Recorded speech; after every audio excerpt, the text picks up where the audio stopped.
இன்றே டவுன்லோட் செய்து உங்கள் ஃபேவரட் ஷோக்களை என்ஜாய் பண்ணுங்க. நீ எதுக்கு வந்த? ஏன்டா உனக்கு உதவி பண்ணவங்கிட்ட சண்டைக்கு போற? பின்ன அவருக்கு தான் என்ன பிடிக்காதே, அவர் தான் என்கிட்ட பேச மாட்டாரு, அப்புறம் எதுக்கு என்ன காப்பாத்த வரணும்? எங்க இருந்து திடீர்னு பாசம் வந்து கொட்டுதுன்னு தெரியல. ஏய், நமக்குள்ள சண்டை இருந்தா பாசம் இல்லைங்கிறது ஆயிடுமா? அன்னைக்கு முட்டை போண்டா கொடுத்தன வாங்கினானா? வேணான்ட்டு முறுக்கிட்டு போனா, இப்ப மட்டும் என்னவா? டேய், அவன் எங்கடா வேணான்னு சொன்னான்? அதான் நம்ம போயிட்டோம்னு நினைச்சு அவன் ஒளிஞ்சு சாப்பிட்டான் தானே.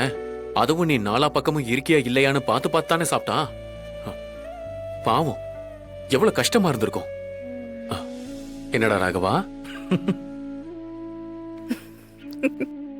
ஏய், இங்க பாரு, ஓவராலாம் கலாய்க்காதீங்க. ஏண்டா டேய், இதே மாதிரி 4 பேர் என்ன சுத்து போட்டா நீங்க வந்து காப்பாத்துவீங்கல்ல? நமக்குள்ள சண்டை போட்டு பேசாம இருக்கிறது வேற, இது வேற. உனக்கு ஒண்ணுன்னா இப்ப இல்ல, எப்போ வந்து நிப்பேன். அட எங்க அப்பா, இவ்ளோ பாசத்தை உள்ள வச்சுக்கிட்டு தான் அப்படியே முறுக்கிட்டு இருக்கீங்களோ? டேய் ராகவா, நமக்கு இதெல்லாம் செட் ஆகாதுடா. எதுக்கு இந்த மாதிரி சின்ன சின்ன விஷயத்துக்கெல்லாம் சண்டை போடணும் சொல்லு? நம்மலாம் எப்பவும் ஒரே மாதிரி இருப்போம்டா. சரி, அதை விடு.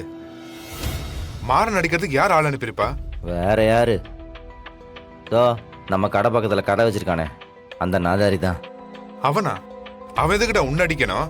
பின்ன அவனுக்கு நான் தாண்டா எதிரி. நான் ரோட்ல போய்கிட்டு இருந்தேன், என் பைக்கை பஞ்சர் பண்ணி என்ன ரோட்ல தள்ள போனான்.